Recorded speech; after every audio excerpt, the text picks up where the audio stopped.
What is going on, jerk faces? It's your boy Andy, and you're watching Nocturnal Transmissions, brought to you by the Circle of Jerks podcast. It's a conversation you could be having during the day, but having at night. Although today we are having it during the day because this is a pre-tape, and y'all know why.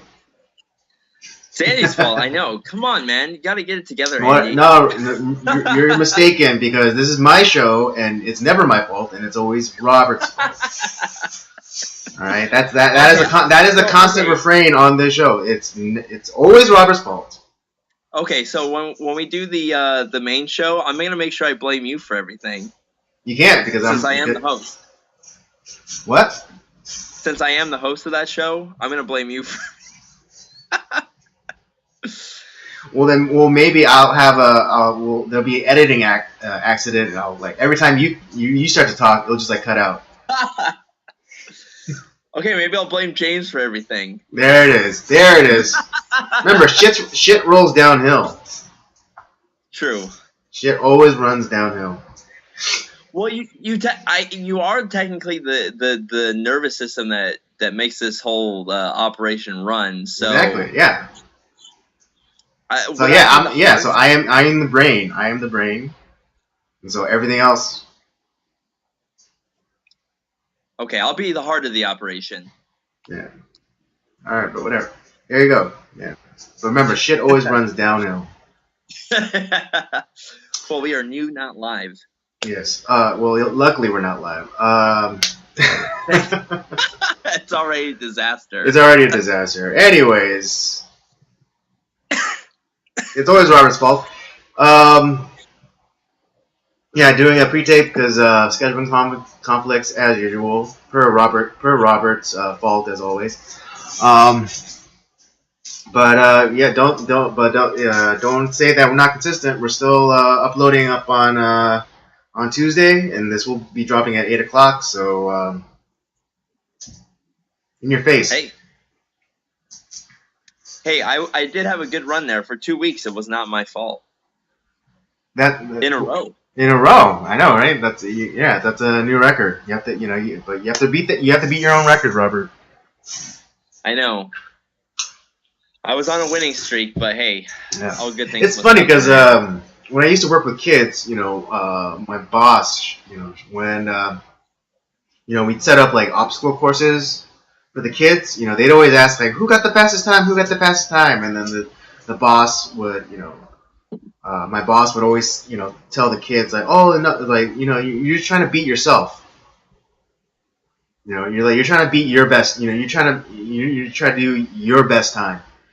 And for a while, I kind of went along with it also, and I kind of adopted that stance too. But then, as I gotten older, it's screw that. I want to beat the other guy, and I want to rub it in their face. Oh, absolutely. I understand what she was going for, but now that I'm a little bit older, a little bit wiser, it's having healthy competition between other people, it's a good thing. I would say I am a good sport, but I do have a very Ricky Bobby mentality where it's if you ain't first, you're last. Right? Yeah. It's kind of Right. If I'm going to compete in anything, I'm going to go for the win. Right, and if anything, winning, there's a lesson in winning also is how to be a gracious winner. Absolutely. It's, because, it feels good to be woo, number one and all that kind of stuff, but then it's also, the other side where it's good game, you gave it your best, try better next time. And not just from the coach or the parents, but just the actual winner. Teaching the kid to go to your competitor, shake their hand, and be you gave it your best, good job. Maybe next time. Yeah, I agree with that. I try to do that as well. Yes. So all right. That was a really weird preamble, but let's get this conversation started. All right. It's gonna be an awkward one today. It's okay. We just had to embrace. We had to embrace the suck today. I know. Yeah. That's funny that you say that because I'm wearing this T-shirt that James gave me for my birthday, and it's like Uh-huh. it's like one of his gym's like head instructor came up with it. I don't know if you guys caught that. Let me see. Yeah, everyday parada. It's a Oh, okay. Portuguese term. It's a Portuguese term, which it kind of means what you just said, like embrace the suck. And so Yeah, I think if more people did that, it would make life a lot easier. Because hey, you're not going to be great all the time. yeah. In kind of comparing it using like a baseball term is like a lot of times you'll have a starting pitcher, one of the elite starting pitchers where maybe 20% of the time they'll have all their pitches working for them. And a lot of the time, they're going to be lacking in some department. And they have to find a way to battle through. And I, I think a lot of, life, baseball is very, connects to life in a lot of ways because it's a game of failure. Mm-hmm. And the majority of the time, you're going to have some sort of weakness or failure or something that hinders you from completing tasks in your life, goals that you've set for yourself. And part of the way to overcome that is to just you got to battle through all those iniquities. And yeah, so we're going to do that for this podcast, for this Yeah. this Or I episode. mean, like or like how the the other part of that is like this is this little quip that I came up with. It's like even monkeys fall out of trees.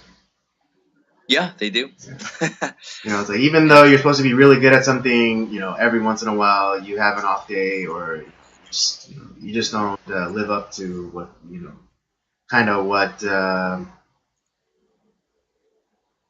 kind of like what you're like people expect you to do, and it happens. But you just can't let it get to you. Also, speaking of baseball, really excited that the Dodgers are in the World Series. Yeah, we didn't have to wait another 30 years. I know, thank God. Well, Yeah. there's that. I'm for me it's kind of like I've been a Dodgers fan for a very long time, and so I've been through a lot of the bad times, and then a lot of the times where we've gotten so close yet so far away. Mm-hmm. And after last year I was so excited, and the way that it ended was just so disheartening. Mm-hmm. And I don't know. This year, I kind of I want to remain hopeful that we can, like, okay, this is the year we're gonna break through. It's the 30th anniversary from our last World Series win. If and I'm kind of a numbers guy when it comes to that, it's like this would be a perfect year to win it. Oh right, and And yeah, and baseball is a game of superstition as well. So exactly. But at the same time, I'm like, oh boy, how are we gonna fuck it up this time? It's kind of yeah, I mean, as hopeful as we are, sometimes you have to be the realist, and it's like, hope they don't screw this up. I will say tonight's matchup is going to be very, very tough. The starting pitcher for the Red Sox is a guy who blows everybody away. Mm-hmm. I mean his stuff. He has a wipeout fastball, slider, you name it, and he pitches like a crazy person, but he has this pinpoint accuracy and just it's hard to pick him up, and so I'm a little bit nervous in how we're gonna do. Mm-hmm. But if we can beat him today, that I think that would be a great omen for the World Series. Mm-hmm. Yeah, no, yeah. Especially To win this first game, I think as a statement, I think would be really powerful and go a long way towards like the morale of the team and also Dodger fans. Yeah, so we'll see. I'm gonna remain hopeful. I might not be as hopeful by the time we have another Nocturnal Transmissions next week, but because I think that will probably be Game 7 would probably be next. Yeah, if it goes to next Tuesday, yeah, I think that'll be Game 7. Yeah, I might not be as hopeful as I am right now. Yes. Well, isn't it grand? Like the start of things are always the grandest because you're so full of hope. Yeah. All right, so I guess we can get started. First topic. You want to start with your short topic? Because I have another like semi-short topic that I wanted to talk about too. Because you want to talk about. Well, I don't know if we should have like two of the same kind of thing back to back. Well, they're not necessarily dealing with the same thing. No. I mean, the movies. Like having like a movie review. Spoiler alert: we're doing like two kind of movie reviews. Let's start with. I think we should start with the movie we watched most recently together, and then we'll sandwich it at the end with our classic movie review. Okay, yeah, so that's what I meant. Okay, so we'll start off with our movie review of this movie that me and Robert both watched together. One of the rare occasions we actually do watch movies together. But it was called Gosnell. I forget what the tagline was, but it's a biographical movie about a man named Kermit Gosnell who was convicted of I forget how many counts of murder, but murder. But what makes it so unique was because he was an abortion doctor, and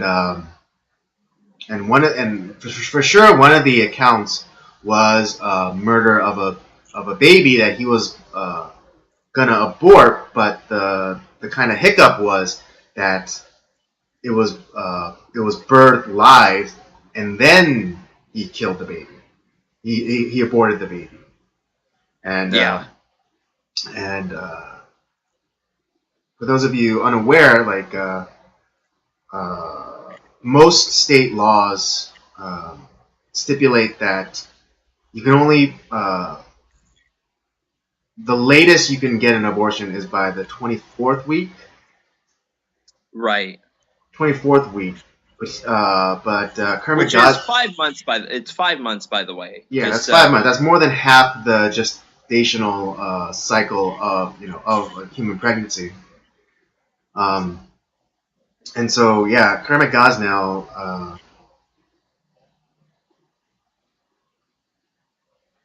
was charged and convicted of murder of a baby. And I have to tell you, this is a very powerful movie. I remember, after watching it, after like the credits start, after the credits started to roll, the theater was dead silent. I mean, pardon the choice of words, but yeah, it was dead silent, and no one was talking. No one even like moved for like I think like the first like 20 seconds. Yeah, it was. The best way I could put it was just kind of a stunned silence, because the scary thing is that this was something that really happened. That This was a person that it wasn't an exaggerated tale that was created. It was like, no, this person existed and did these horrific things. Right. Yet, here's what makes this so crazy is that had he been like any other type of doctor in any other field, and he turned out to be a serial killer, would have been a worldwide or at least nationwide news story. Yeah, it'd be front But page. the Front page, like top of the hour kind of, top of the hour on CNN kind of news story.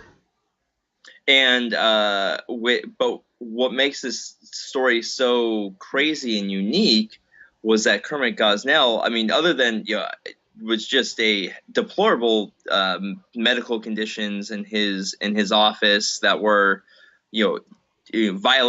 legal violations that he Right, was, health codes and things like that. There are like cats roaming right, around. There were um, medical waste bags just out, in the in the open. open, And right, like like some of the accounts of like people just patients like urinating in the hallway, right. just really kind of disgusting conditions. And one of the things I appreciated about this movie is how they did not try to sensationalize this already like horrific situation. It didn't need it. It Didn't need didn't to need be it. Yeah, sensationalized. not one bit. And I mean, I think to accentuate that point, at the end of the movie, they showed like actual like police photos and like I think there was like some footage too, like footage of the clinic, and it was exactly as how they depicted in the movie. Like from the photograph, they depicted um, exactly as like the actual like the police had found it. Yep. And I Well, think that yeah, so I'm saying, the story of Kermit Gosnell is what makes it such a crazy story is that he's an abortion doctor, yet he's also using that and he's a serial killer. His because of his malpractice, he killed a woman. But then it wasn't just one baby. It was a bunch of babies that he was birthing live, and then because they were so past the point of that cutoff point that these women were giving birth, and then he was snipping the spinal cord of these babies, and it wasn't it wasn't a legal abortion. Uh, and what in the view of people who support abortion, or and Gosnell was a kind of a really creepy guy to begin with.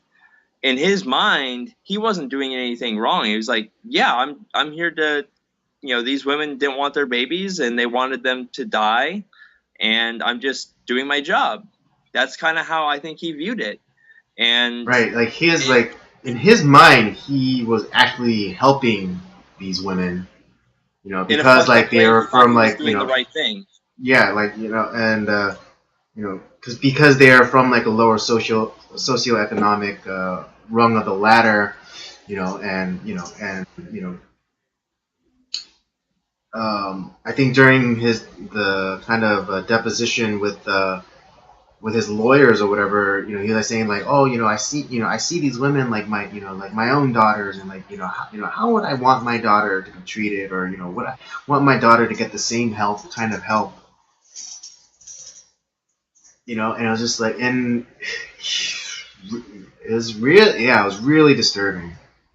I mean, good, props to the actor, playing Dr. Godsnow, but yeah, like it was deeply disturbing. Yeah, and what was one of the main actors in the movie? Everyone kind of knows Dean Cain of fame from being Superman back in the Mm-hmm. '90s. Mm-hmm. He when they were filming this, when they had that scene where they initially discover the clinic, because they were doing it was a drug raid initially. Right. And they found that it was originate that Gosnell was the one that was writing all these drug prescriptions and kind of doing all that stuff. But when they went into the clinic, there's like, oh, there was these baby feet that they discovered that he was keeping in jars, like as serial killer trophies. Right, And right, right. when Gene Kane was talking about the movie, he was saying that that it's like, oh, come on, guys, this seems a little like over the top. Like, this didn't really happen, right? He's like, Right, right, oh right, no, right. you want to actually see the footage? And he was surprised, like, holy crap, it's exactly as they put it in the movie. There wasn't anything sensationalized. This is what actually was Yeah, that's discovered. like the condition that you see on screen was exactly the same as the condition as the police found it. Yeah, And it's very well documented through like their photos, and and that's what the filmmakers use to dress the set, like to make it as accurate as possible. right. I mean, and if if this was if Gosnell was a character in the movie in the show Dexter, Dexter would have killed this guy. It's like, look at all these trophies that this guy is keeping. He's killing like all these little kids. Right, and yeah, it's and like in the movie, like he was like one of the officers was describing the bodies of like the aborted fetuses. It's like, man, these look like babies. Like these look like they could have, you know, you could slap a diaper on them and put a pacifier in their mouth, and they would have been, they would have been considered as babies. Right. And I the think other just like that, just going again to the idea that this guy was, performing like these illegal abortions, like illegal in the terms of like the terms set up by like state law, like where you couldn't, where you can't abort them past the 24 week mark. right, yeah, and the other thing that is kind of also not giving into sensationalizing the story is you don't see anything. I mean, it's disturbing, yes, but they don't show anything graphic. They're not showing. That's great. Because Yeah. there is, because during the court proceedings, one of Gosnell's former nurses, nurses. All right, because the nurses weren't like legit nurses. They were just like random women, or they were like or they were girls that were in nursing school, like and trying to get experience as nurses.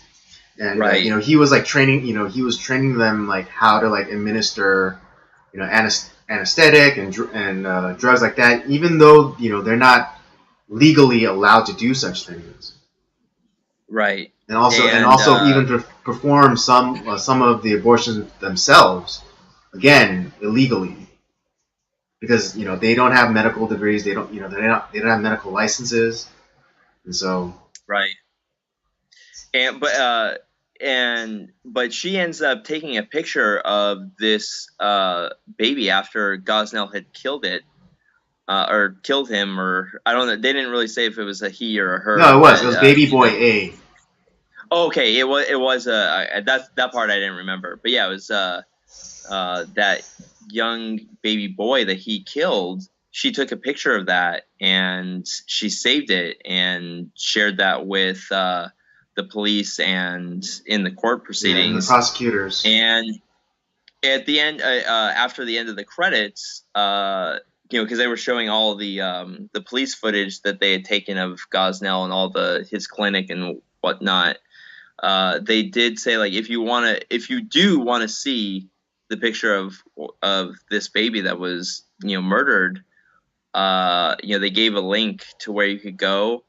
And to be honest, like I just couldn't bring myself to see that, like, because it's to me, the whole Gosnell was a very I think is a very evil guy, but then I already have the belief that I think abortion is wrong, and so I don't need to see what they're doing with that. And once you see that, that's not a bell you can unring. I couldn't bring Right. myself to see it. Yeah. Yeah. Similarly, I have this. I have this. I have this strange compulsion to see it, but I don't want to see it at the same time. Right. Because again, it's that's something that you can't unsee. That's an image that you can't unsee from your mind, and it was also a little too pointed for me. Uh, Personally, because my cousin just gave birth to a baby girl, and I went to the hospital and I held that baby, and just like having that, and then like holding that baby, and then like also having that image in my mind. I don't think I could deal. Like it might break me. It might break me. You know, mentally, Yeah. like spiritually, I just don't think I can deal with that like right now. I mean, maybe down the line, maybe once I get some distance from like the birth of my niece, I might be able to muster enough courage to view the image. But I mean, for me right now, I just can't do it. I think for people who may be on the fence concerning abortion or whatever, that might be something that they need to see. Because what's really because when they actually show what is being done, what an abortion actually does, that's pretty horrific too. Right. Yeah, because when the nurse that comes forward with the picture, and like she's on the stand, and she was describing it, I thought the filmmakers, they did this really powerful thing to to kind of illustrate it without necessarily showing it. Because they were gonna abort this baby, but it ended up being born alive. And then you kind of see like this kind of fuzzy, out of focus view up, and then you see Gosnell, and then and then they shift to a view of him grabbing the scissors, and then again, and it's like another like kind of blurry, out of focus view, and then all of a sudden you hear a snip, and then like it goes black. Yeah, that scene, like that was Right, and then and you could hear like the baby like cooing as well right before, and then like I mean, in honesty, during when I saw that, like I gasped like audibly, like Robert like even heard me. I was like, because it was like that. It was so powerful. It was so powerful, and I mean, in credit to the filmmakers, and then also because they really tried to make this not directly about abortion, but it was just about a murderer, like pure and simple, a murderer. Because this baby was born, it was alive, it was breathing, and then he ended it and ended that baby's life. That was it. Yeah. It wasn't making any moral claims or statements about abortion. It was just about this man who was murdering babies. Right, and I think that's the thing that is something that is important to know, is because even the people that were I mean the character portrayals, because they were all over the spectrum as far as what their beliefs of abortion was. Right, but that's true. Because the assistant district attorney was like, she was, I mean, she had a large family, but she was, I'm pro-choice, whatever. Right, yeah. But then it's like I don't care that he's an abortion doctor, but he is administering, he's inducing pregnancy on these women, and then killing the babies after they're born alive. That's horrific, and it crushed her. And man, it just and then similar to during the movie, during the trial, they're expecting this huge circus because it's they're going up against someone that's an abortion doctor, which obviously is a hot topic issue, and they're expecting this huge throng of press, and lo and behold, nobody fucking cares. I mean, Yeah, it's insane. no one wanted to cover this. No one wanted to touch it. No one wanted, because even the district attorney himself, he was like saying, "Okay, you got to get ready for this. You're gonna be called a racist. You're gonna be called, anti-woman. People are gonna slander you and say that you want women to be back in the kitchen, barefoot." And all that stuff, and they roll up to the data of the start of the trial. They roll up to the courthouse. They get out of the car, and then you see their faces, like kind of puzzled, and then they shift views to the front of the courthouse, and it's empty. Not a single reporter, not one protester.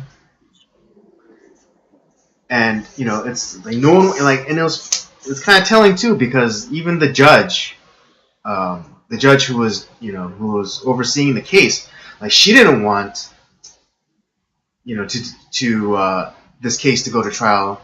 She didn't want what is it? Yeah, she didn't want to deal with it either. Right. Nobody wanted to deal with it. Right. And and they kind of show, because I know they when asked, some of the major news articles, because like I said, if this was any other type of doctor, right? Yeah, if it was like if he was a dermatologist, and he found out he was wild billing it and creating skin suits. Yeah. And this would be front page news. This would be blasted on CNN 24/7, for a week straight. But it was a lot of the major news networks or papers where it's like, oh, it's just a local crime story. Nobody, it's not it's not that big of a deal. It's like, wow, and that's pretty telling. Is no.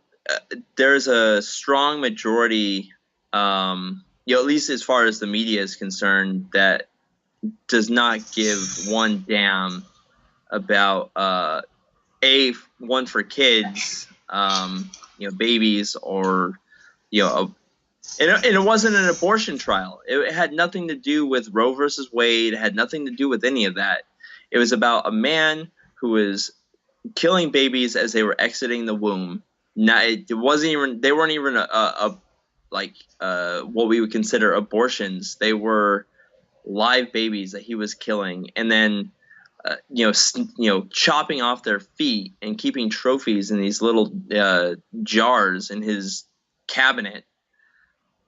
Right. Yeah. I mean, yeah. Nobody gave a goddamn.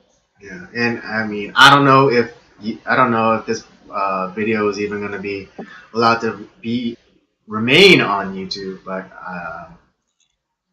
I don't care. I don't care either, because it has this movie should be watched regardless. And it's sad too, because after we went to go, it was in limited theaters as it already was, but it was doing great numbers. But then it started getting pulled. It started getting pulled, and even the movie theater that we went to go watch it in, I went and because I wanted to tell our friends to go watch this movie, and it was already gone. Yeah, because Wednesday was the last showing for Gosnell in the theater that we watched. Right. Because I checked, and here's the great, because obviously it has nowhere near the budget as the Star Wars or Marvel films have. Like a big, so it's not going to be shown in 4,000 screens over the course of several months. Hmm. they had, I think it was like 600 to 1,000 screens Right. Yeah. Yeah. Yeah. across the nation. Hmm. But in those theaters, they were consistently in the top 10. It was Right. Yeah. No, they were doing great something like numbers. They're like like they definitely made their money back for like at least cost wise, and like right. and they made a profit. But it was getting dropped after a week, even though it was in the top 10. It was like 6 out of 15 or 9 out of 30 in a good majority of theaters, Hmm. and it's getting dropped after a week. That seems a little skeptical because there's a lot of flop movies that stick around a hell of a lot longer than week two. Um, Right. I mean, yeah, like a Wrinkle in Time. I mean that. I mean, I haven't seen it, so I can't say. But from what I've heard, it was a flop. Going by the Metacritic score and also the Rotten Tomatoes audience score, it did. It wasn't a. I heard it wasn't a good movie, and yet that movie now, was like still in theaters for at least a good solid month. right.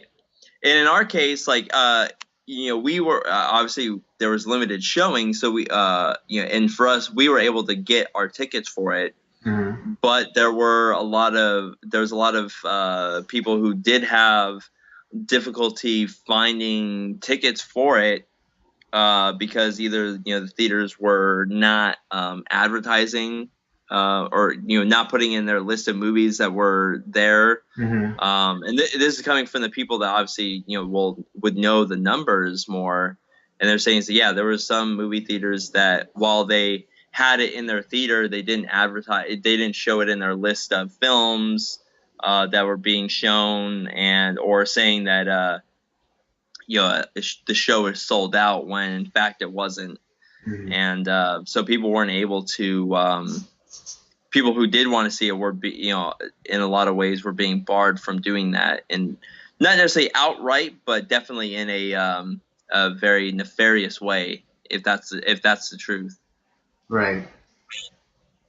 Yeah. And Because I think because they're afraid that if people saw the reality of abortion, then everyone would be pro-life. well, that's also why they're because now they have a lot more of the 3D imaging and stuff, so that we Oh can yeah, the get like better the pictures. yeah the sonograms, like they have like the 3D sonograms where you can actually see a face. You can actually see the fingers. And then it's like you see that, and like I was like, I dare you to not call that a baby. And that's the thing is there's a lot of people that are trying to get rid of those things because it's like, because if you can see it as being an actual person, there's a strong majority of people that's like, no, I can't do that to this kid. Yeah, I mean, and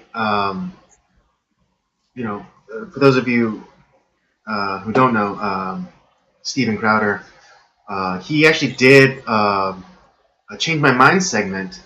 It's for those of you not unaware. He takes a unpopular position and he asks people to sit down with him and try to change his mind on it. And one of it was about abortion.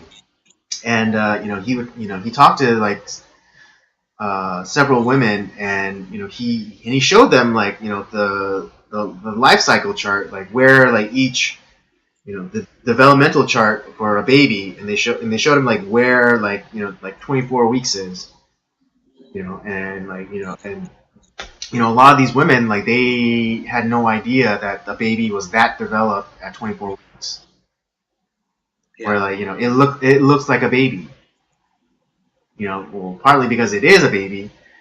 But they had no idea.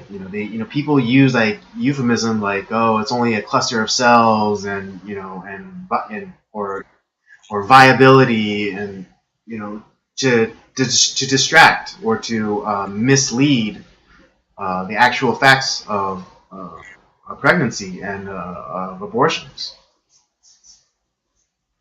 And those women, like, who were going to try to change Steven Crowder's mind, he ended up changing their minds Yeah. about abortion.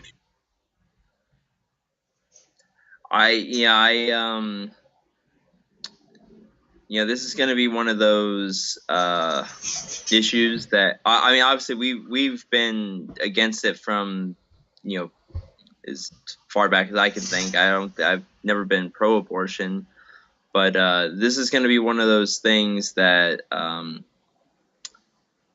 there's going to be a lot of hell to pay for people who are kind of complicit in this, because this is a there's going to be a lot of people that have to answer for a lot for all how many babies have been murdered, and to me it's you're killing a life, extinguishing a life before it even has a chance to begin, and there's going to be a lot of hell to pay for that. Right. Yeah. Another powerful part of the movie was uh, one of the patients who backed out of her abortion last minute, um, and saying that how glad she was that she did, and because now she had it, because then she because she backed out, and even though she's getting pressured by Gosnell by saying, oh, I've already started the procedure, you can't back out. She got out of there. She went to her local hospital. She had her baby, and she was able to have her daughter. I think that was very powerful. And at the end, like you see, the that former patient, approaches. I don't know if this happened in real life, but approaches the assistant district attorney and like introduces her to her almost aborted daughter. And it's I think that's it's so powerful. Yeah. I mean, but there are stories like that. It's not maybe that particular case didn't happen, but there's plenty of stories where women have changed their mind, and it's like they end up having those children. In some cases, maybe they've put them up for adoption, or had those kids, and it's like I'm so glad that I did not go through with this. Right. And and it's it's pretty interesting because the option of adoption. I'm sure it's I don't know. I'm probably sure it's not presented at a Planned Parenthood clinic very often. Guaranteed. But it's like, why not put up your child for adoption? It's like, and I was thinking of some of like some of the rationales. It's like, well, I want to be sure that my child goes to a good family. It's like, well, what do you care? Like, if you're thinking about getting an abortion, it's like, why do you care? Why do you care? Like, if your child, goes through the system, and I understand like the foster care system is flawed, and it's true. It's not ideal, but it's an option. And your baby lives, and it has the potential to be adopted by a loving family. But it's like like if I was just thinking about that argument. It's like, oh, like I want my why would I want to put my baby in a system that would that'll like mess it up or screw it up? It's like, well, your other option is killing your baby. So and if you're like seriously considering that, then what do you care if your baby goes through a messed up system? Yeah, it's it's rough. But I definitely urge, if you can find a ticket to go see it, I urge you to do it. It's a story that needs to be heard. This is one of those issues where we need to keep bringing attention to this, because I think there is a lot of positive movement in the pro-life movement. Yes, I think there is a lot of ground being gained right now. Um, and really, it's more information. It's more information. Um, like if like that example of Crowder, Crowder's "Change My Mind" segment is any choice. Like these women, like they didn't have any idea of like where how far along the developmental chart that a baby is at 24 weeks. Like they had no clue that it looked like a baby, looked like a baby. Right. I think there, we talked about this right after the movie on the way home. Is I do believe that there's a strong majority of people who would consider themselves pro-choice who are they know not what they do. They're very ignorant as far as like what. Yes, I totally grant that. I totally grant that. There are people who think that they're doing, who are standing up and doing the right thing. Like, oh, I want, like, but they have no idea. They have no idea that, again, like, they're too blinded by like the euphemisms that people throw out there, like cluster of cells or viability or what have you. They're just ignorant, and I totally grant that premise. They're swayed by all the propaganda, nomenclatures, and hashtag movements that they don't, and they buy into that without actually really looking into what's going on. Right. I mean, and to kind of do a callback, like Conor McGregor, Yeah. the now out of work hairstylist in Toronto, who kicked a woman at a pro-life rally or something, a protest. When he was like kind of debating that woman, he's like saying like, oh, so like if a 16-year-old girl gets raped or and you're forcing her to have her baby, right? It's like, well, of course, like why do you always have to go to like the worst case scenario? Yeah, I remember because we was a lot of people ask was it like Ben Shapiro? They asked him that question. It's like why are we going to like the absolute like worst case like horrible situation that in reality doesn't really happen quite that often. Yeah, I think the polling or whatever, like, or I don't know how they got this information, but like they went through the records of of abortion clinics, and like the reason for abortion, like under it, maybe like 0.0000001% said rape. Yeah, and it was like such a small percentage for them to like tout it up and like, oh, like see rape, and get like kind of like distract you. It's like rape. This is the reason for abortion. Rape. You can't force a woman to have a rape baby, and and kind of distract people with that. While people are like, oh, it's like I just don't want the baby. Yeah, and it's like even in that worst case scenario, it's and it is horrible. I'm not saying that it isn't. It's not. We're not like woo pro rape. Once again. Yeah, I hate that we have to say that. But yes, go on. But that life that is created in that horrific incident is still independent of that situation. That baby didn't choose to. That life did not choose to be a part of that, but it's still a life that deserves to have a chance at life. Right. And there's so many. Even if like that young woman or doesn't want the baby, that's fine. There's so many other options of like I said, there's adoption. There's so many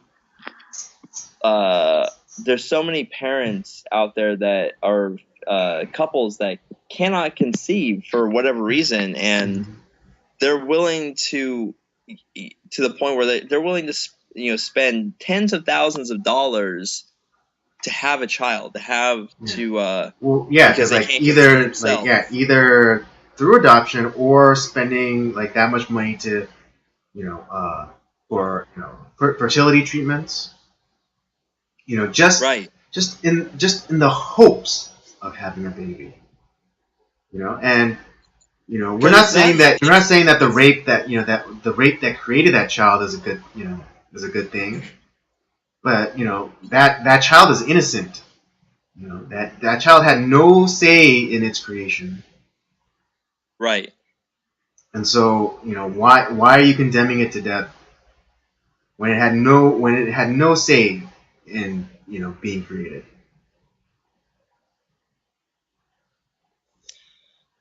Yeah. It just it's rough, man. Yeah, it is. This is a rough subject, and you know, like it like dealing talking about it is like it's it's a toll on the soul for sure. Yeah. Because again, like I just held like my newborn niece, in my arms, and and you know, and to imagine that, I think I said this, on the way home also, like, imagine, I'm trying to imagine if there's like a mirror universe version of myself, with, goatee and everything, where I convinced my cousin to abort her baby. Yeah. That's a Star Trek reference, for those of you unaware, but Yeah. um, yeah, I was just, I was like, could there possibly be a universe where I talked my cousin into getting an abortion? I pray to God that there isn't, but yeah, and I've held my fair share of babies. I've held my fair share of nieces and nephews, and I couldn't imagine I couldn't imagine me advocating for their deaths. Yeah. It's yeah. I have nothing else to say on the subject. Yeah. Me too. All I'll say is go watch this movie. I know it's a really heavy topic. It's you're not gonna feel like pumping your fist at the end of the movie. right. It's rough. It's rough. It's rough, and but it'll make you start thinking. It'll make you start thinking. It'll make you start asking questions. And it ultimately leads you to more information because once you start questioning things, then you'll want to know some of the answers. You may not want to see the photo of baby boy A, but I can't see it. I won't. I'm I don't think I can. neither can I. Just to be honest, neither can I. I can't bring myself to look at that photo. But it might start to get you curious, and actually you know, uh, look up information about like the developmental stages of pregnancy, and just like maybe like the abortion law in your own state.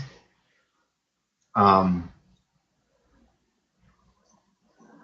you know, go watch this movie. Go do everything in your power to watch this movie because it's worth it. Yeah. It's worth it as much as we're saying. As much as we're admitting that this movie was heavy and it taxed our souls, this movie has to be watched. This movie has to be seen by as many people as possible. And I strongly encourage you to go watch it. Ditto. All right, let's shift gears because, goddamn, that was rough. It was rough, but it was necessary. It was necessary, and I don't care. Like I'll even if YouTube takes this video down, I'm gonna keep reposting it. Yeah. Anyway, yeah. So let's get into your short topic that you wanted to get into first, and Okay. I'm gonna let you start off. I'll be right back. Okay. All right. So the story that I wanted to talk about was was a story out of New York. I think Brooklyn. I believe is the borough. Um, where this woman who went to a bodega and she called the cops on a 9-year-old boy claiming that he had grabbed her ass, or grabbed her inappropriately, and she calls the cops on her, and a nearby,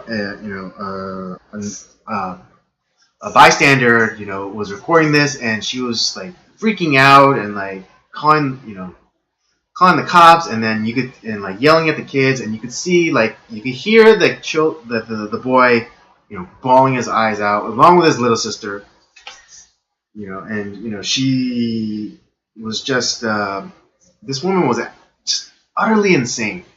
I mean, that's the only way I could put it. She was utterly insane, and it turns out that the little boy didn't do anything. Surprise, surprise, surprise.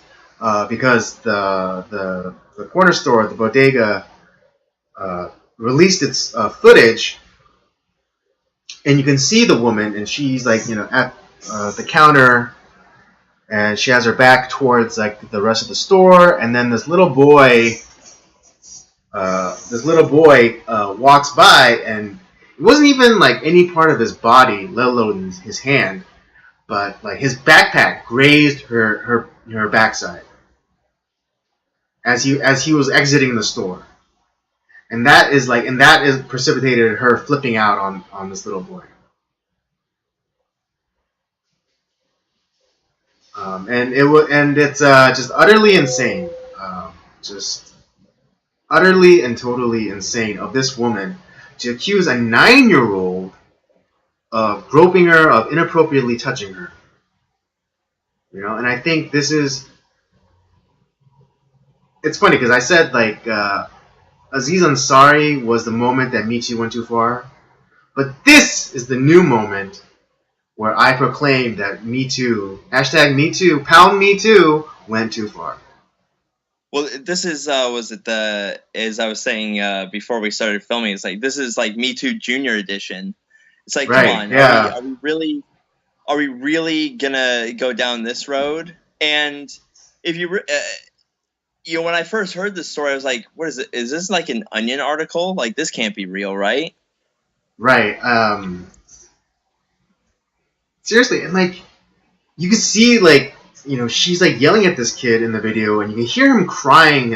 He's crying. Because he has no idea what's going on. He doesn't know like he doesn't understand. He doesn't comprehend what's going on. Or but just that this is the point where we are now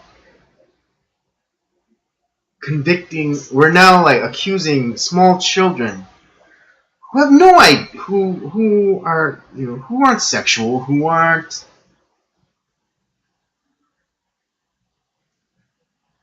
necessarily capable of something like that. I mean, I'll admit at 9 years old, I was starting to notice girls.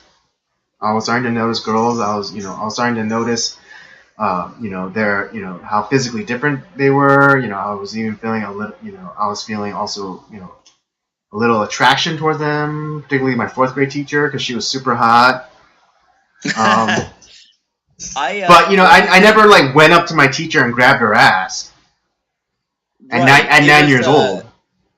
I mean, I was always kind of similar to you. I was never like I never went through that. Ooh, girls have cooties phase. Never went through that phase. I always liked girls, which has definitely hindered me in my in older years. But at that age, the sexualization that doesn't cross your mind at whatsoever. Exactly.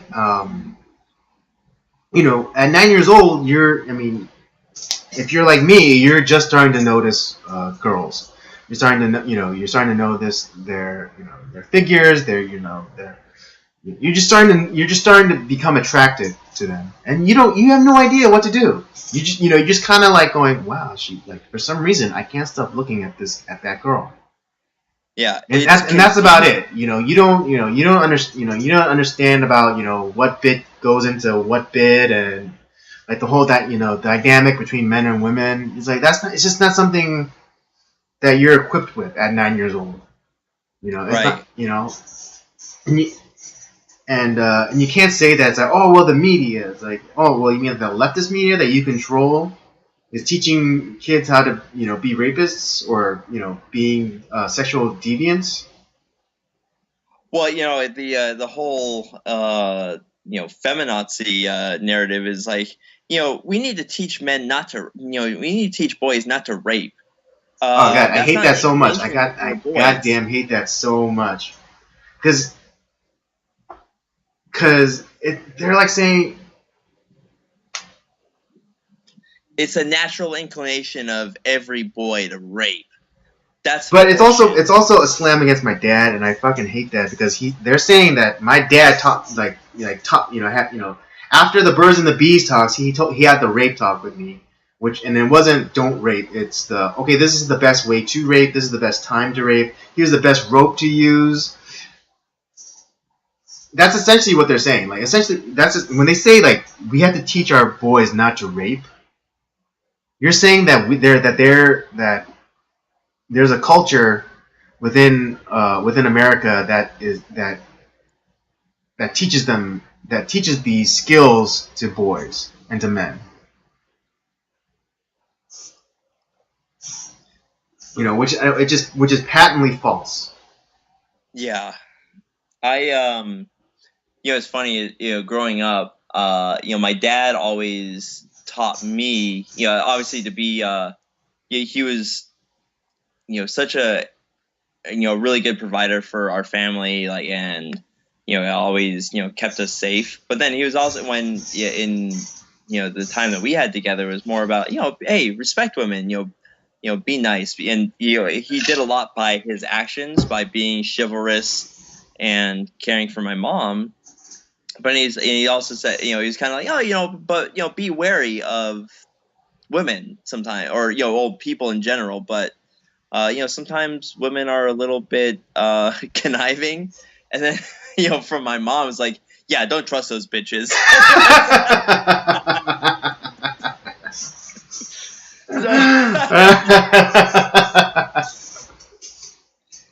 If anything, like, my mom really, there's a lot of women that, like, my mom just cannot stand. She's more of a woman hater than my dad is, if anything. But there was never a pro rape conversation anywhere in there, and it just, to me, it's ridiculous. That woman that accuses this 9-year-old of of this thing is like, you're unhinged at that point. You've jumped the shark. All those things. It's not real. It didn't happen. And yeah, my mom's words, don't trust those bitches. And I have kept to that pretty much my whole life. I'm very well, especially now, I don't put myself in a situation where I'm in a room alone with a woman I don't trust, just because I don't need to be me too'd or whatever the hell is going on. Pretty much the only, like, I mean, outside of, like, my mom and my grandmother, like, Joyce is probably the only woman that I spend, like, time alone with. Right. Just because, I trust her, but then, like, I'm not gonna get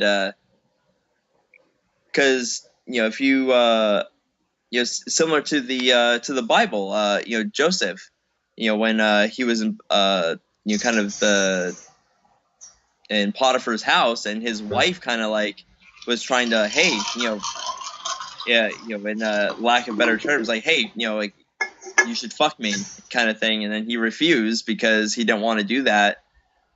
She accused him of rape. And it's like, exactly. This is ancient knowledge, like. So there's nothing new under the sun. This is ancient knowledge, and everyone was like giving shit to Mike Pence, the vice president. When he said like, oh, I don't take meetings with women unless my wife is there, or I just don't take meetings with women at all. And everyone's like, oh, what a backwards way of thinking. And then all of a sudden, Me Too happened. It's like, oh, well, it's not that stupid. It's not that stupid after all, huh? Yeah, and it's like I don't want to put my like. Don't get me wrong. I think women. There's a lot of good women out there, and I've met a lot of good ones, but at the same time, I don't want to be alone with someone that it's kind of I wouldn't want to bring someone into my house that I don't trust, that I don't like. And there's a lot of unhinged people that they will as we'll discuss in our Hitchcock movie, is there's a lot of people that are unhinged, that you let them in your life just for the slightest moment, and they can fuck things up. And exactly. In this case, like, just this chance encounter that this kid accidentally brushes up with his backpack, no less, not even his hand. Yeah. No part of his body touched this woman. He wasn't the left narrative, the Trump grab him by the pussy right. thing. He wasn't doing that.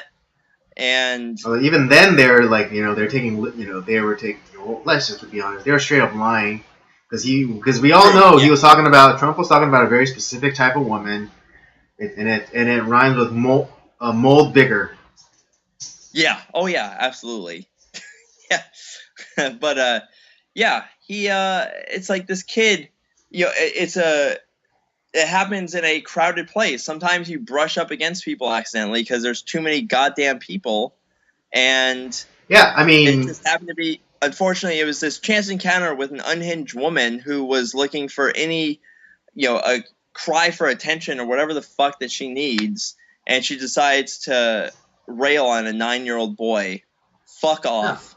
I mean, I'm stupid because I put myself in dangerous situations all the time, because like a couple of weeks ago, me and James, we went out to this club, and it's it gets really crowded, like to the point where like you're bumping into people, and like you're passing by someone, and you're gonna brush up against something, not intentionally, of course, but it just happens to happen.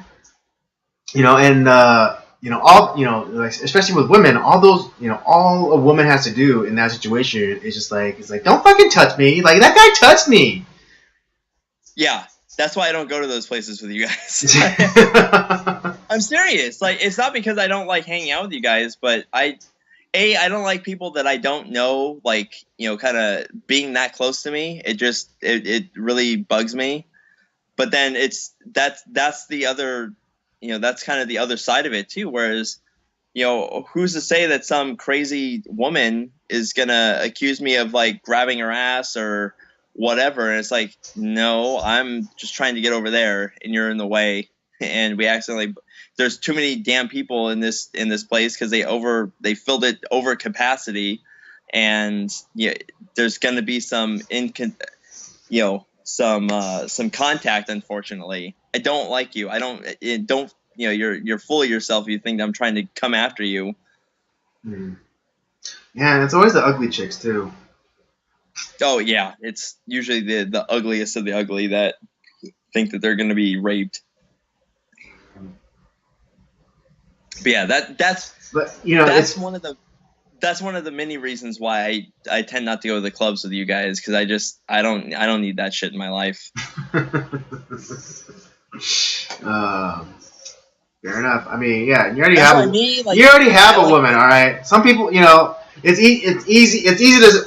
easy to practice self-control when you have a full fridge, Rob. Well, even before I had all that, it's like me. I'm like, I just.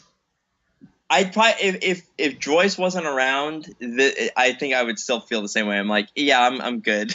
Uh-huh. But yeah, like people, now like there's this attitude kind of permeating about how like it started. I know it happened like I think last year where I forget who it was, some blue checkmark bitch on Twitter, and she said like, oh well, if a few good men have to go down for some guilty ones to get to get their just desserts, I'm okay with that. I'll gladly pay that price. And I was like, bitch, How you're about not the one not paying like that price. It's men who are paying. It's good. It's those good men that you're willing to, allow to be gored, you know, by the horns of a raging bull. You know, you're not the one suffering. You're not the one paying the price. It's those good men. Well, and eventually what's going to happen is you cry wolf so many times that after a while, like, no one's going to give two fucks about, like, you crying out, me too. And I mean, I think it's already happened. What's going to happen is that you're just going to give more and more power to people who are actual rapists. And no one's going to stop them because you've cried wolf so many times. Who the fuck's going to believe you? I mean, there's a strong majority of people that, like in the case of like we talked about, all the Ford stuff, I don't believe a goddamn word she says. Nah, neither do I. And it's like this. I forget what it's like, something reputative justice or whatever, where it's like, now the shoe's on the other foot. That kind of mentality. And they're saying like, oh well, boo hoo, men have to, men are scared, men are, and there was like that stupid song that girl put out, kind of mocking men for having, being scared to even approach women, and like she was like, it was like the same like kind of bullshit like third wave feminism crap where like, oh I can't, I can't run, I can't go for a jog at night, I can't jog with my with my earbuds in, I have to keep an eye on my drink, I can't just go out dancing with my friends or whatever. It's like, bitch, you can do all those things. But, some of those things, you have to take responsibility, like, for your own safety, like, running at night, maybe, not in the best of neighborhoods, maybe you shouldn't do that. Or, don't run with your headphones in because you should have situational awareness and be aware of your surroundings. You know who else can't do that? I can't fucking do that. Like, I don't go running out at night in the middle of the night. Who knows, like, what crazy person? Yeah, especially in your neighborhood. Yeah, like, hell no, I would never do that in my neighborhood. But, it's anywhere. Like, who... I would never leave a drink Yeah, that's just being smart and responsible. Yeah, because you don't know, like, what person's trying to, like, take you out to back alley to beat the shit out of you or steal your wallet. Yeah, and statistically, men are more victims of physical violence than women. Just statistically. Yeah. But it's like, yeah, or in the very least, like, if those are real, like, problems, hey, maybe you shouldn't, like, A, live in those areas, or B, or B, maybe go out with people you trust or whatever. Like, it's not. This is my favorite because, like, she was saying like, oh, I can't just go out with my friends and go dancing, whatever. It's like, well, you're going out to a public place, and maybe someone might find you attractive and muster the courage to go and approach you. Rape. And it's like, oh, heaven forbid a guy find you attractive and maybe want to try to get to know you. Because like just because that's the thing. Yeah, that was the thing that like top and this mini skirt doesn't give you the right to look at my tits. It's like, yeah, but you're putting them on display for everyone else to see. You wanted us to see that. Yeah, it's like it's like, don't look at me, but look at me kind of mentality. And I'm not, like they say like, oh, I should be able to wear a miniskirt and like it not be a problem. It's like, all right, but then you have to deal with the consequences. It's like it'd be like if I wore I was in the savannah of Africa and I wore a meat suit. Even though like the guide and stuff they're telling me don't do that, it's like, well, why shouldn't I be able to wear my meat suit? I pay good money for this meat suit, so I'm gonna wear my meat suit. Then then I'm the one. Then I have to take responsibility for my decision. And when a lion comes and rips your body limb from limb, well, that's your own goddamn fault. That's on me. That's on me. And I know that what people might say is like, oh, you're victim shaming. I was like, no. Well, then fine. Well, maybe they need to be shamed to reveal their idiocy.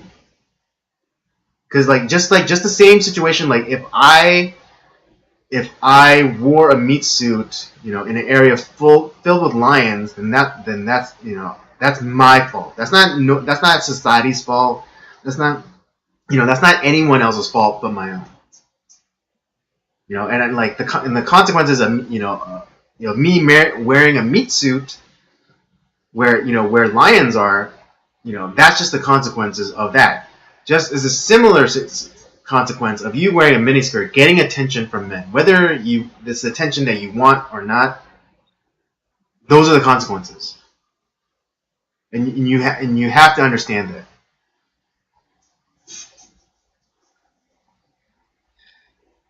Yeah, it's come to the point where we these women have cried wolf so much where to be honest, like I wanna be able to believe,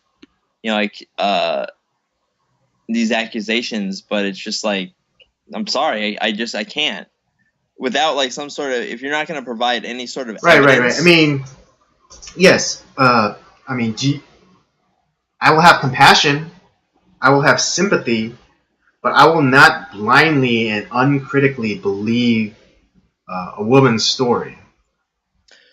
Right, and see, we because we talked about this slightly when we watched that second season of 13 Reasons Why, to your dismay. Yes. But that one, what was her name? Jessica or whatever the fuck her name was, where she kept like she was raped by this cartoonish like villain that they had created, but it's like, well, that's my truth, that's my story to tell. It's like, but then you're bitching about like all this horrible stuff that happened, but you're not willing to come forward and present the evidence that's there to help put this guy away. Give me a fucking break. I mean, that's not real. Like it's you can't have it both ways. You can't have like zero evidence when you're willing to, because this is a very serious crime, and you can't destroy someone's life without proper evidence. Sorry. And then at the same time, like, and I'm not going to just believe you when you just say stuff. Right. Just like I don't believe anyone without with them just saying stuff. I mean, there's people that I find more credible than others, but at the same time, I don't follow them blindly. That's idiocy. No one should do that. Right. I mean, just similarly, if I, had a tale, I had a story of something like really terrible happening to me,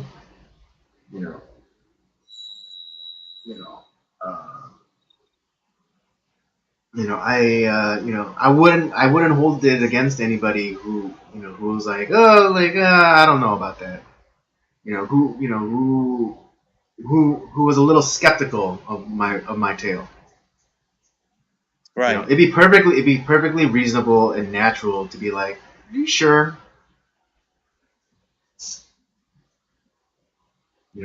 Right. Even someone that I love and trust a lot, like if Joyce came up to me with like with a story like that, I mean, obviously, like, I'd be, well, I would want to know, like, what happened, like, and where did it happen, when did it happen? Not like not necessarily trying to badger her for information, and obviously I would give her a little bit more leeway than I would someone that I didn't know, but at the same time, there still has to be like, what happened? I have to know what happened, because otherwise I can't. There's nothing I can do about it. Same thing with in the case of 13 Reasons Why, the chick that killed herself. She she went to that when she went to that counselor, she didn't say anything that she didn't give him the information that guy needed to know to take action to fix the problem.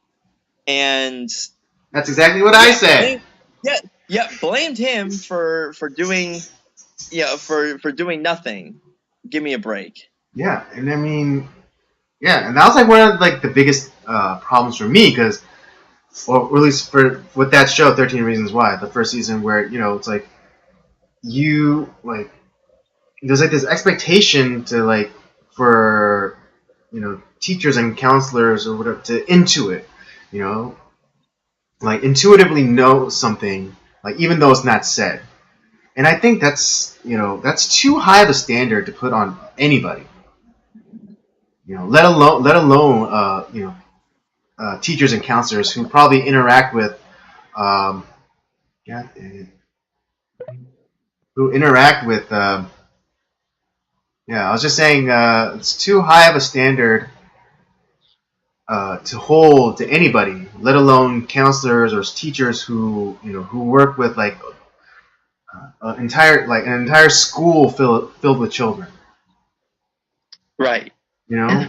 And we're not saying that like in the case of like her story of what we saw, it's not that like what happened to her was like, woo, yeah, good, good that happened. No, yeah, or it's like, oh, it's not. It wasn't a big deal. That's yeah, not. It's not what we're saying either. It's just. It's a terrible thing that happened, but at the same time, nothing can be done if there's no evidence presented. Or like no specifics offered. Like, cause like just like in the example of the 13 Reasons Why, when the character of Hannah Baker went to her school counselor and was like, she was being very vague, not giving details at all. It's like something may or may not have happened to me, and it may or may not have been rape, but something bad happened to me, and just like, well, like what am I supposed to do with that information? Yeah, and we're not Iran or Saudi Arabia where a woman is raped and then they beat her to death because she was raped. That doesn't happen here. Exactly.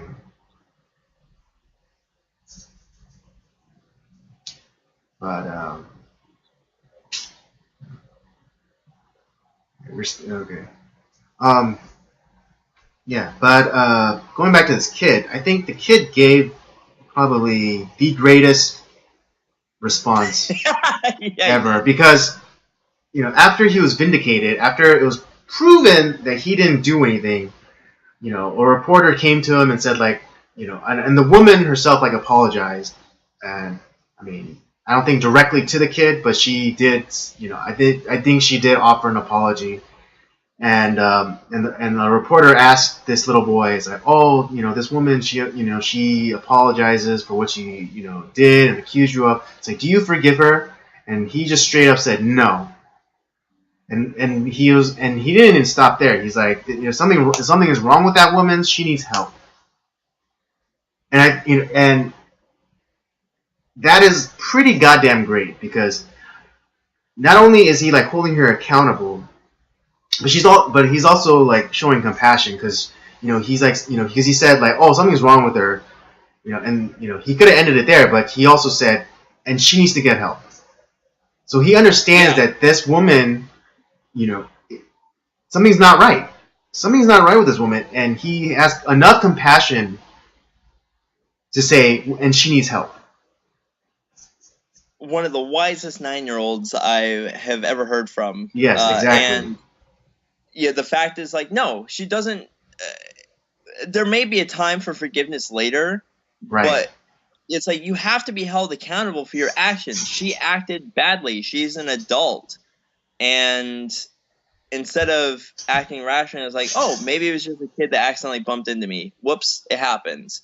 But no, she went unhinged and went all, she went to the worst, thing that she could come up with about this kid.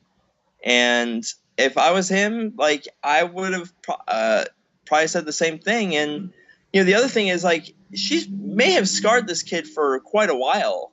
Like, I don't know. I can't imagine him. As he grows up, I can't imagine him talking to many women at this point, because, like, who knows? Are they going to come off, as a fucking crazy person? I mean, yeah, if I was this kid, and this happened to me, and like the woman apologized, I would have been like, God forgives, I don't.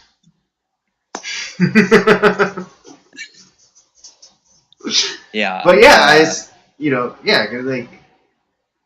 and here's another thing, like just because someone apologizes doesn't mean you have to accept their apology.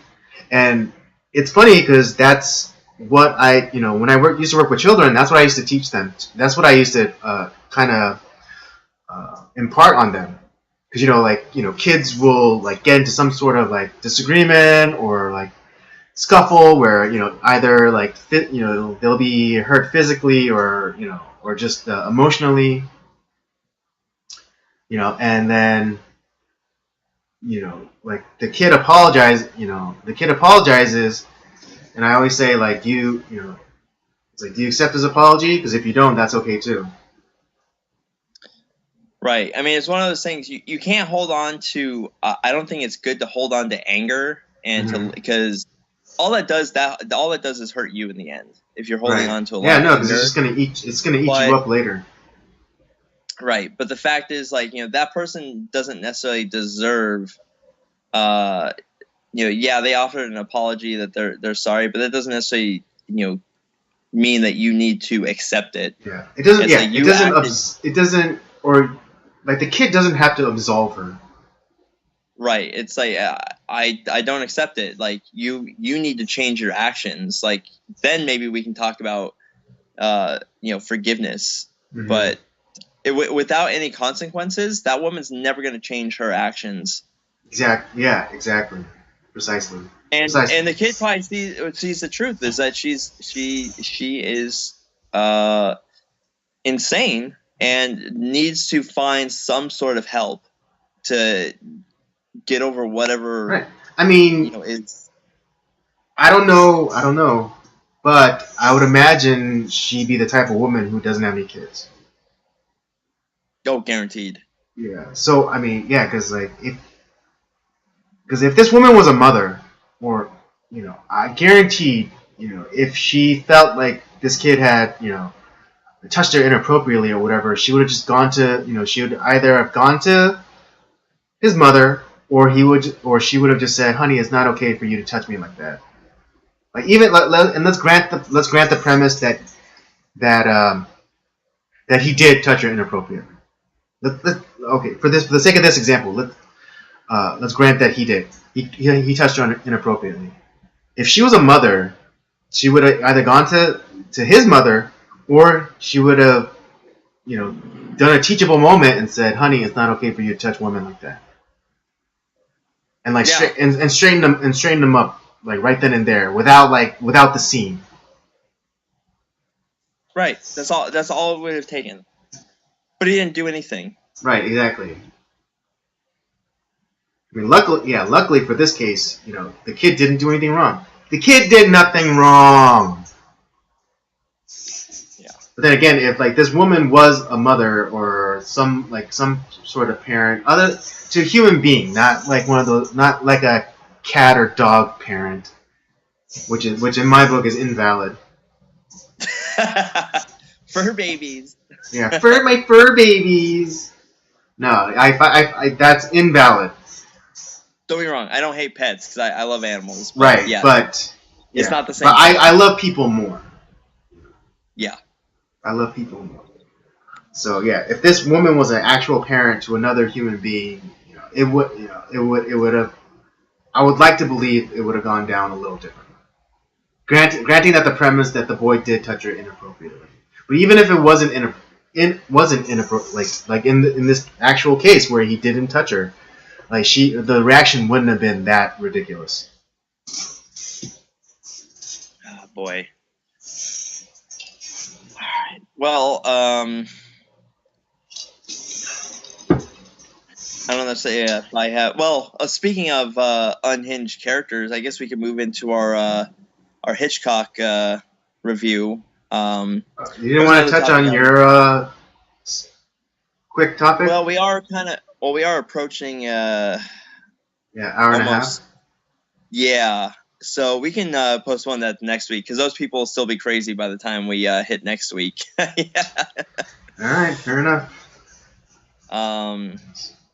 So this week we are in our penultimate Alfred Hitchcock movie for the month. We decided to review Strangers on a Train, and the premise of the story is just like it is. Two strangers meet on a train in a kind of happenstance moment. One character is in this world. He's a famous tennis star. And the other guy is kind of well, we don't know who he is, what he is, but he recognizes the tennis star and is like, oh, I'm a huge fan. And he seems kind of like one of those guys you meet and it's like, man, he's very talkative, very kind of an awkward guy, but nothing really weird about him. And he ends up kind of finding a way to talk about what he deduces through stuff that he's read in the newspaper that this tennis star is is leaving his wife and is looking to marry this other socialite who he's been that he's in love with. And he's like, well, it's like, have you ever thought about murder? And it's like, wouldn't it just be, there's some people you just kind of want to take out. And he kind of comes up with this, fantasy situation of how, like, oh, you probably would like to have your ex-wife taken out. And then, I really don't like my dad. The perfect murder would be if we killed each other's problem. And then, that way there's no connection. And the tennis star who his name is was a Guy, and the other guy's name is Bruno. He can tell that the guy is a little bit like odd. And he just kind of wants to get out of there, and he's like, "Yeah, sure. Hey, yeah, whatever. You're right, absolutely." And he kind of walks off and thinks that that's it. There's nothing more to the story, but Bruno ends up hunting down his ex-wife and murders her and stalks Guy the rest of the movie to try to get him to kill his father. And that's kind of like where the whole tension in the story of the movie takes place, is in this is the tension between these two characters. Right. Yeah, because the character of Bruno, yes, I think in today's nomenclature, we kind of like categorize him as maybe disturbed, or maybe not all there, because he might even be be considered on the spectrum of autism, because he's not able to properly connect and to socialize, because even though Guy was like humoring him and was like, yeah, sure, buddy, yeah, that'd be the best way, he took it as like, it's like, oh, well, we're in agreement then. So so I'm gonna go kill your wife for you, and Yeah. and, and so I think that's some of like the like where the trouble like starts. Right, and something else that we had talked about that we noticed in the movie is in the case of Guy Haynes, his ex-wife, it's kind of a, it's not that he was cheating on his wife. His wife was the one that was sleeping around with other people, had become impregnated by one of her other lovers. Yeah, one of our And gentlemen callers. yeah, and she was extorting him for money and all this other stuff, and would not grant him the divorce that he had wanted. Mm-hmm. And but he had already moved on, because he's like, I'm done with her. And she is not really a good character in a sense. So but obviously he had no intention of, he's upset obviously, but he had no intention of killing her. And then in the case of Bruno, who just one of the creepiest villains in a movie in a while, that I've seen in a while. He he's, I would assume, in his 30s, maybe in his 40s. I didn't, they didn't really get into the age of either character. Mm-hmm. He lives at home. He lives in he's a wealthy man. He lives in his parents' home. Has a very unusual relationship with his mother, and his dad. Not necessarily in a harsh way, but it's like, you got to move out. You have to like get on with your life and make something yourself. And because of that, he is upset with his father and hates him. It's like, how dare he? How dare he make me move out of his house that he paid for? Right, and very in 1951, quite the leftist of today. He matches up with a lot of people I've known from. Right. Yeah. He doesn't. Yeah. He doesn't have a job. He doesn't do anything. He still. He gets. He gets handouts. He still lives with his parents. Right, and so in reality, like, his dad being the one that he wants to have dead, there's really no reason for him to be. Yeah, because it doesn't look like his dad was like abusive. He wasn't even verbally abusive. Yeah, all he said was like, well, I think it's time for you to move out. Yeah, and that was like it. I mean, if they had done something to establish the jerkiness of his father, then I'd understand. But in all indications, it doesn't seem like his father was that much of a jerk to him. Except for maybe being a good dad and saying like, hey, maybe it's time for you to get a job, or maybe it's time for you to move out. Be your own man. Right, and and kind of like our last story of just this unhinged happenstance contact. It's kind of like that. That's the tension in the whole movie is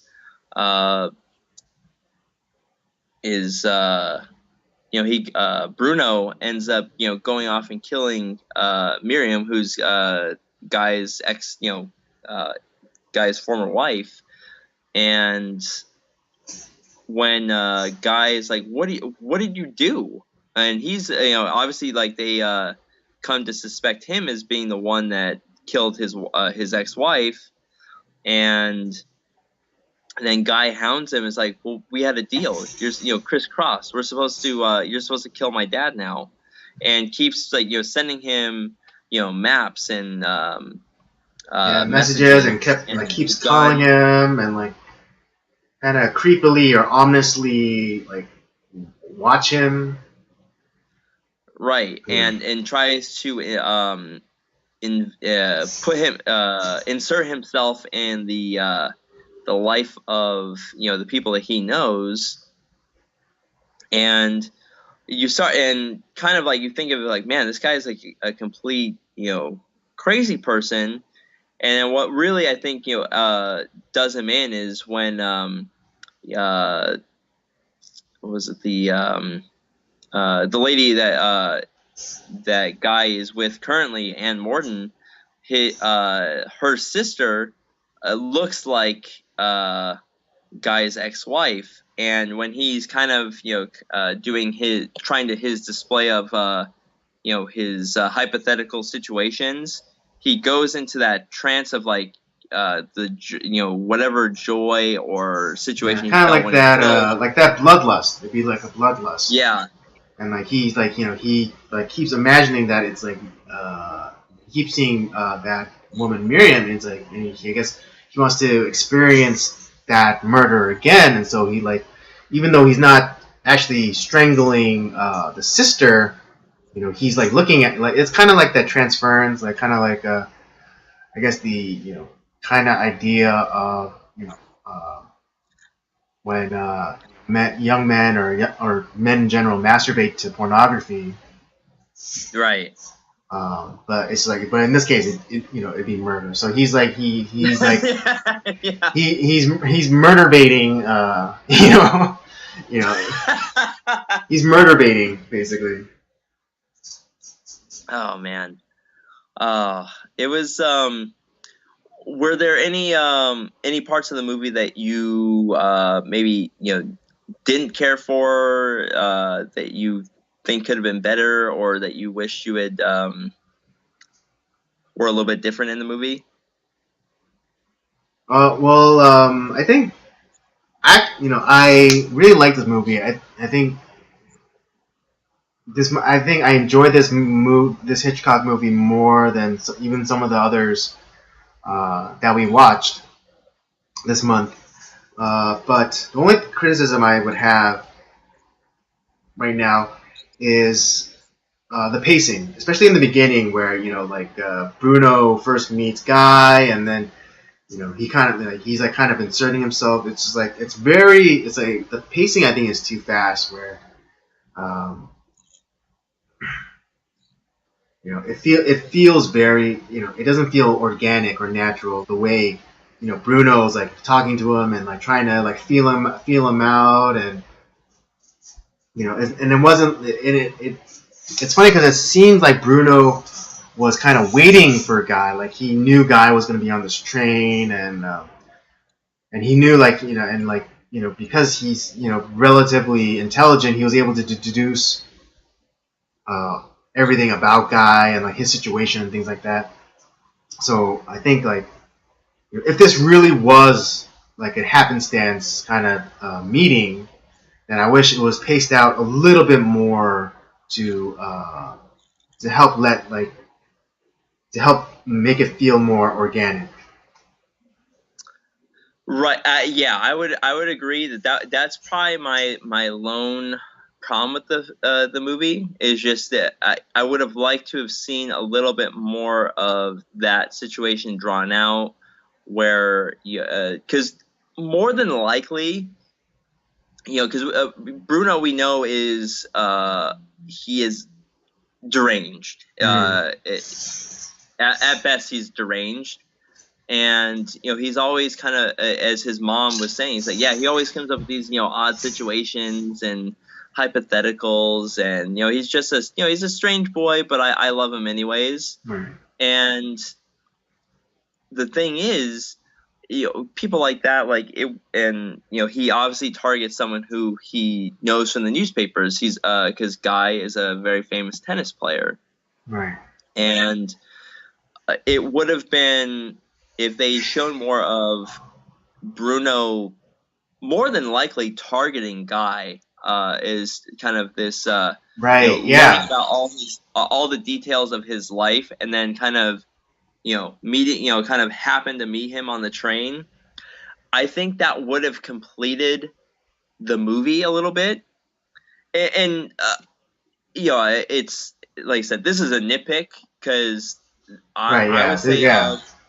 of the movies that we've watched so far in the I mean, there's so many in the library that Hitchcock has done, but of the ones that we've watched so far this month, this is the best so far in my opinion, because that Hmm. tension of guy trying to escape this guy, and yet at the same time also preserve his reputation.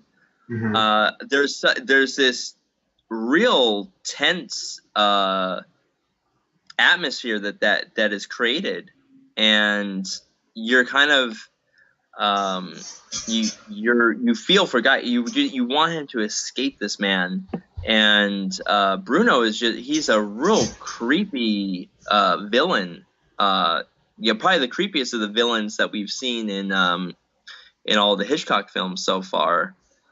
True. Which I agree with that. which might be topped by next week when we get into our last Hitchcock film. But of the ones we've seen so far, this one really just the tense nature of the film blew me away. I was like, this is such a good, really good storytelling. But yeah, like that one nitpick, it would be like, yeah, I would have liked to see how he happened to gain all this information about how Bruno gained all this information about Guy Haines, because he didn't come by that randomly on the train. Like, he clearly had Yeah. Clearly, he was like researched following this this guy. guy. Yeah, and like the setup, like, cause the title of the movie and like the initial like setup where like like Bruno and Guy, they both ride at the same train station. And they both board the train, like, and them meeting by chance, uh, just doesn't seem right because of everything that Bruno knew about Guy. And it did, and I mean, maybe it was just Of all like the maybe it was just the way the actor chose to perform it, but it made it seem like Bruno had was keeping an eye on this guy, and like no and like and was like oh, like this is the guy that I can use. He's high profile enough where you know like he has something to lose. Also, like it seemed more calculated as right, opposed to like the premise or what the title suggests of the movie, Strangers on a Train. It's like these two guys and like and just one of them happens to be like this kind of kooky, crazy person who's like thinking about killing his dad. And like and it was interesting because I was actually led to believe more like that guy's character also had a bigger gripe. He was like to the point where like yeah, like that murder was actually an option, right, as opposed to like as opposed to what I found out where like he was just like this decent guy, and yeah, he was going through like the frustration of like of his wife stepping out on him and then like backing out on the agreed upon divorce. um and more or less like yeah, he was like frustrated and angry, and what he might have said like oh I just want to wring her neck might have been more said out of as venting, as a frustration, yeah, frustration and right, venting, as opposed to like premeditated murder. right. And I think that's the way it was played in the film too. Like, it wasn't a Right.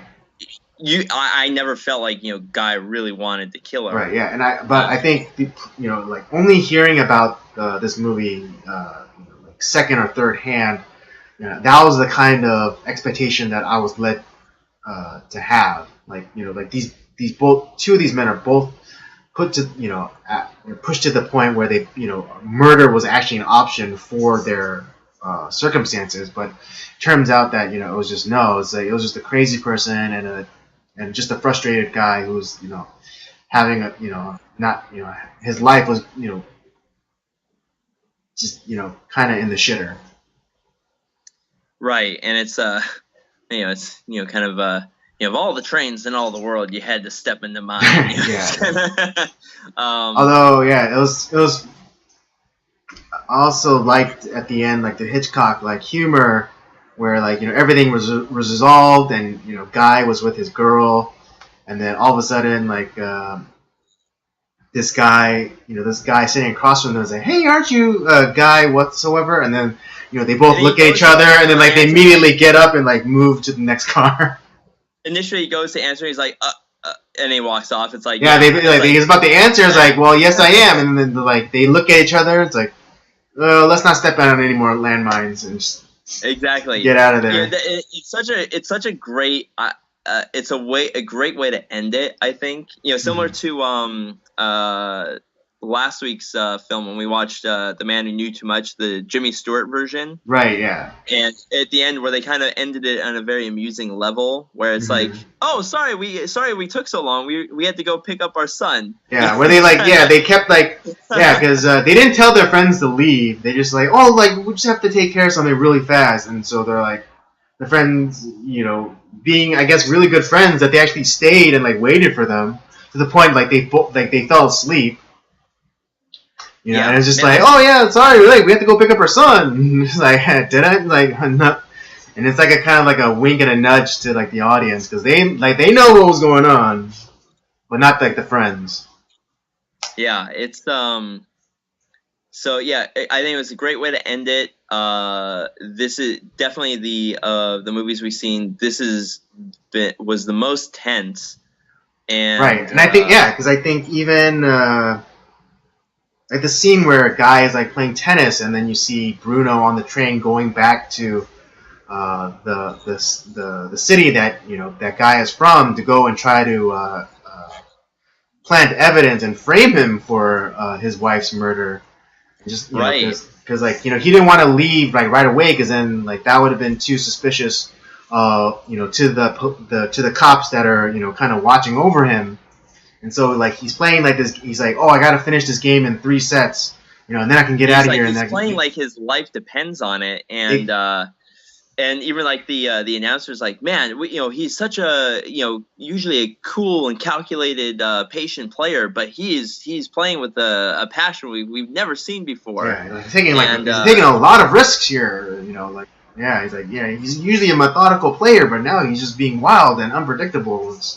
And you see like the intensity, like, and you see like that drive that he's like, oh, I have to win this game so I can get out of here and like stop this guy from uh, planting evidence to ruin my life. right, and it just yeah, that climax of the film, the tension builds so strongly between Right, and those two characters, and it was yeah, just it and was a brilliant film. even with like the little hiccup on Bruno's end where he's kind of overconfident. He just stepped out of the train station. He's like overconfident, and he's playing with like the lighter, which is the evidence that he's gonna use to go and frame Guy. And he's too overconfident. He's like playing around with the lighter, and he drops it through a grate. You know, Yeah, kind of slowing him up, and then like you can see like in his, it's really interesting because like the grate doesn't look that like the great openings don't look that good, but it's funny he was able to fit his whole arm through down to it, I did find and he that was like part a still little bit able to like push like keep pushing forward to like the point where he could like reach it all the way to like the bottom of the drain. Bruno Um, must have had super skinny arms. yeah, or like he's fucking Stretch Armstrong. Yeah, But I mean, um, but even with like the kind of like the silliness of like of that, like where you just like even though like it's not that far deep, it's not that far down initially. He's like able to like touch it, and then like he knocks it down again. But then he's still all able to like put his arm all the way through the great opening and like retrieve the lighter. Even with like the silliness of that, I think it was still like a well played a suspense element. It's like, oh shoot, like is he gonna be able to reach the lighter, before Guy wins his game and gets onto the train to go and stop him? It's like, I think the tension build there, I think, was still effective. yeah. Um, and because I had actually, this is a Hitchcock film that I had never seen before, Kind of like it. Well, most of the ones that we've watched so far, I've actually haven't seen before. Mm-hmm. Though the idea, or the kind of somewhat, the premise of this film, if you've seen the movie like Horrible Bosses, Right. it's kind of a similar idea, although it's not strangers on a train. It's three different friends who all have terrible Yeah. I mean, bosses. same kind of like premise where like yeah, these guys We have do each like other's murders. doing each other's murder, and also more comedically. I remember that show. I remember the show Modern Family did like their take on it, where like two of the characters, their brother and sister, Mitch and Claire, they both had like these unpleasant truths that they had to like drop on like their significant others. Right. And so like they did, the brother Mitchell suggested that they do like a murder, strangers on a train deal where they each, drop the unpleasant truth on their respective significant others, or not like each other's significant right, others. Right. Yeah. So definitely a film that has been parodied in in modern stuff. But man, I really really like this film a lot. This is again out of the Hitchcock movies that we've seen, I think it was the most enjoyable for me. Yeah, hands down. This has been the most enjoyable one that we've seen this month. All right. Okay. Well then, I guess we can get. I'll let you give your star rating first. Okay. I give this a solid 4. I might be a little bit higher than you this time. I'm actually going 4.5 on this one. Mainly because that I would actually give this a 5-star rating if, like I said, but that one kind of I would have liked to see Bruno's story get kind of stretched out a little bit, like we talked about. That's the one nitpick I really have. Other than that, great acting, great, just really great film overall. I think this is a must see. Oh yeah, no, I definitely recommend this to anybody and everybody. I will definitely. This is a film that I could probably watch several times and still really enjoy it. Same here. All right, there you have it, folks. Our ratings. I give it a solid 4, and Robert gives it a 4.5. And then next week is our last Hitchcock film, because October will be on its way out. Yep, it is yes, and and I guess it'll technically be our Halloween episode. Oh yeah, well, and then the film that we chose for that week is very appropriate. Yes. It's one that even people who haven't seen a Hitchcock film know exactly what it is. Mm-hmm. Yep. So don't forget to tune in next week for that. We are now coming up on 2 hours, man. Jesus. Sometimes these pre-tapes they get heavy. They do. I mean, I don't know what it is. I don't know what it is about pre-tapes that that we get so heavy, but.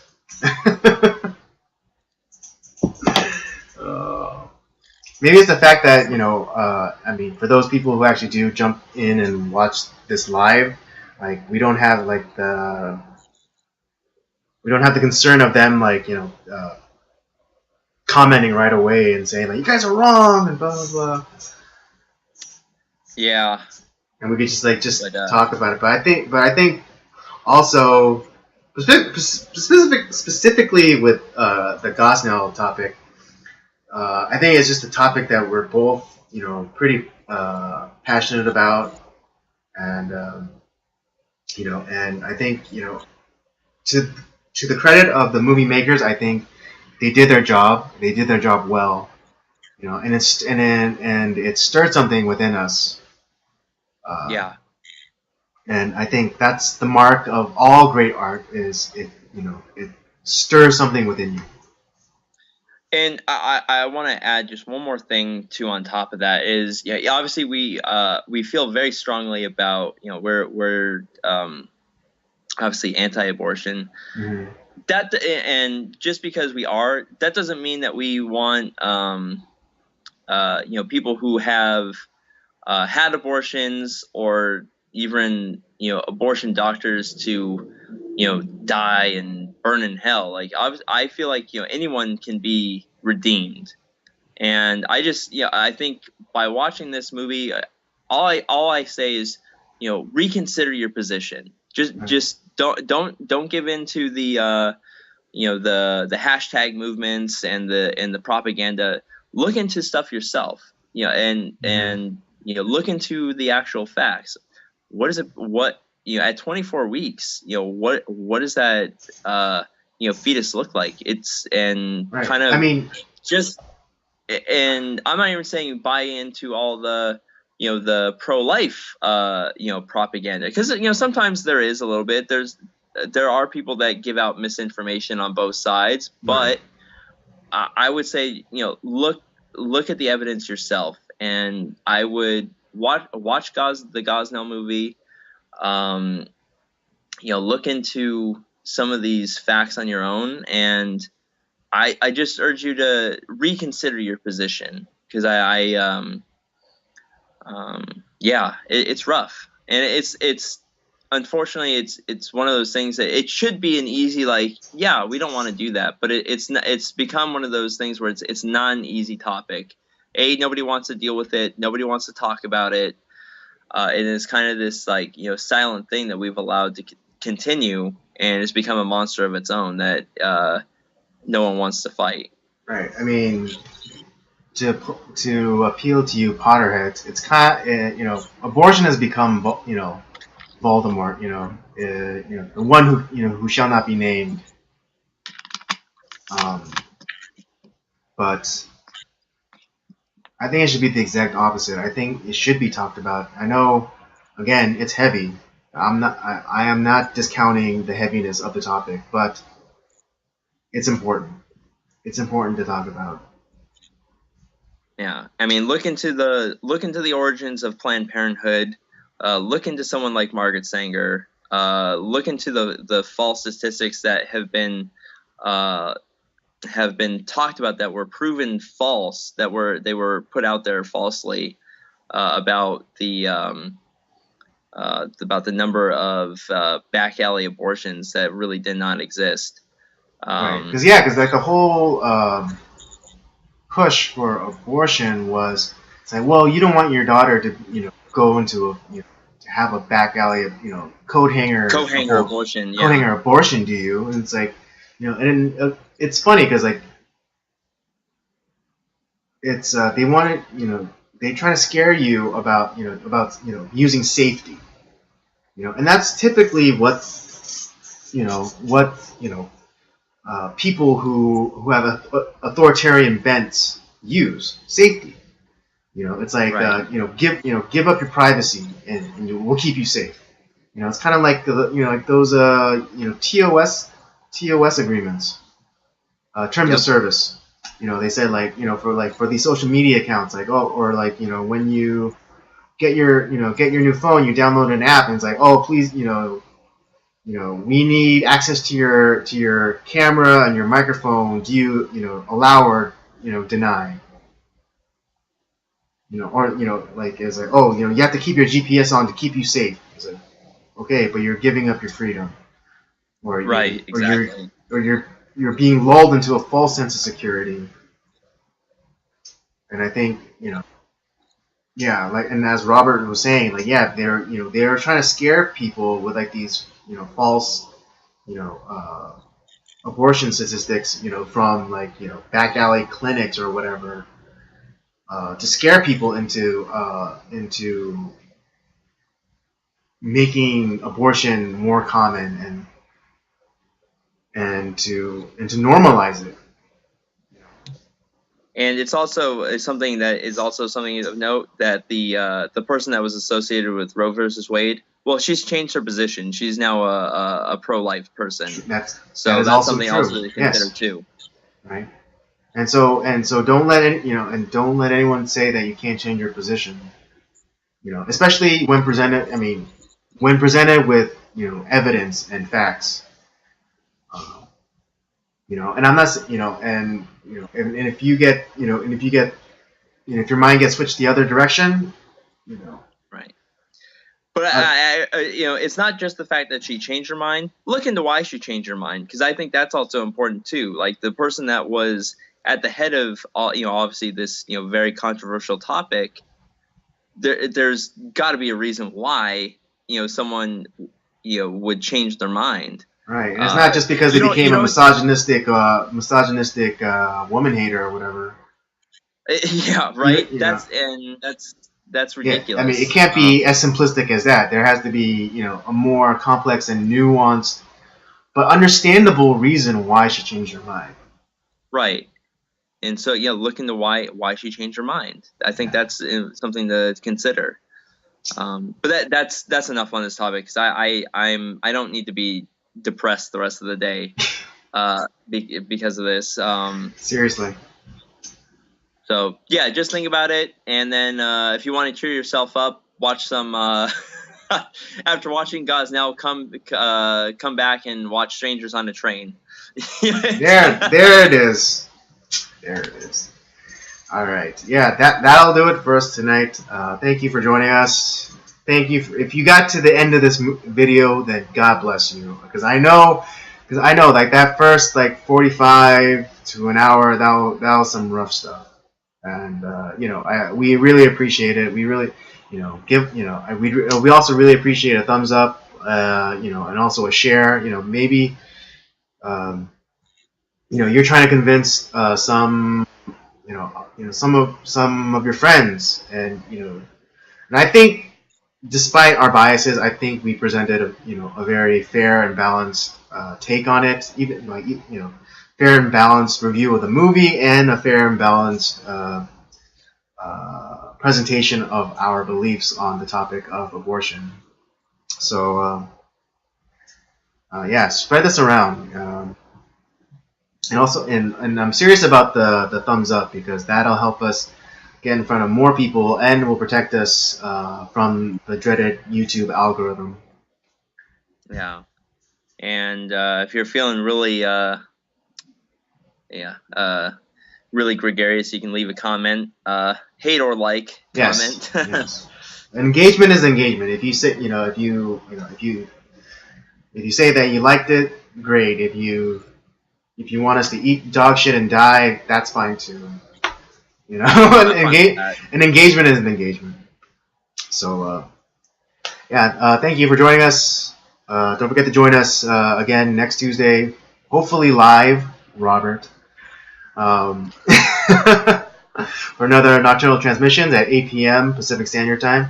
Don't forget to check out our library of other videos on the Circle of Jerks podcast main show, as well as Nocturnal Transmissions and Robert's show, Up by Up Down. New episode of the main show just dropped this week, so check that out too. That's true. That is correct. So don't forget to check that. Don't forget to also follow us on our social media accounts, Twitter @PodcastCOJ and Instagram Circle of Jerks Podcast. All right, that'll be it, and we'll see you next week. Peace.